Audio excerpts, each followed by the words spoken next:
ساتھیوں، میں حاضر ہوں ایک نئی کہانی کے ساتھ جو رومان کے بارے میں ہے کہ رومان کی امی نے اسے دسترخوان سمیٹنے سے کیوں روکا۔ تو آئیے سنیے۔ رومان مسلسل امی کو دیکھ رہا تھا، وہ کام میں جھکی ہوئی ہیں۔ ان کے چہرے سے پتہ چل رہا تھا کہ وہ بہت تھک چکی ہیں۔ کھانا بن چکا تھا۔ امی نے آخری روٹی توے پہ ڈالتے ہوئے کہا، رومان بیٹا، تم اپنے دادا دادی اور سب بہن بھائیوں کو بول دو کہ کھانے کے لیے آ جائیں۔ تھوڑی دیر بعد سب کھانا کھا رہے تھے تو رومان نے امی کے کان میں آہستہ سے بولا، امی جان، اب آپ کھانا کھانے کے بعد کچھ دیر آرام کر لیجیے گا، دسترخوان میں سمیٹ دوں گا۔ امی نے کہا، نہیں بیٹا، تم دسترخوان نہیں سمیٹ سکو گے، بھلا تمہیں کیسے آئے گا؟ تو رومان سوچنے لگا کہ دسترخوان سمیٹنے میں بھی کچھ سمجھنا ہوتا ہے۔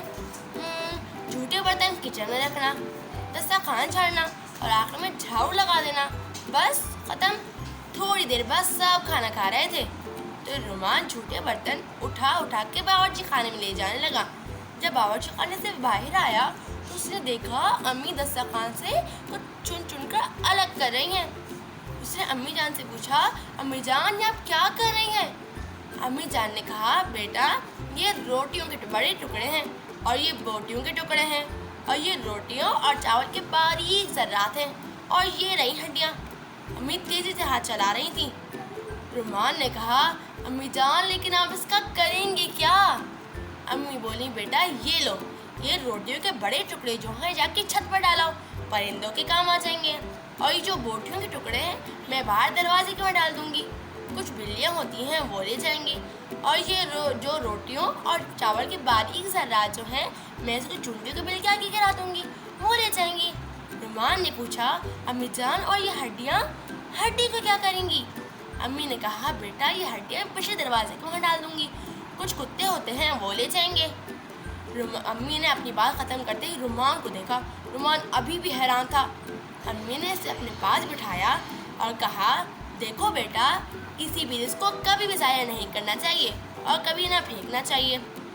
رومان نے کہا، امی جان، یہ سب آپ کو کس نے بتایا؟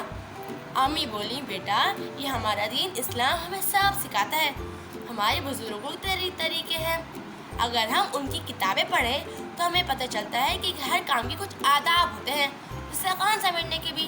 تو رومان جذباتی ہو کے امی سے کہا، امی جان، اب میں بھی اچھی کتابیں پڑھوں گا اور اپنی زندگی میں عمل پیدا کروں گا۔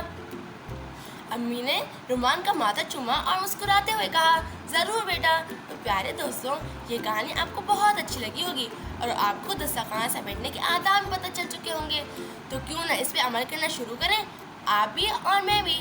اب میں اجازت چاہتی ہوں، اگلی دفعہ پھر ملاقات ہوگی نئی کہانی کے ساتھ۔ اللہ حافظ۔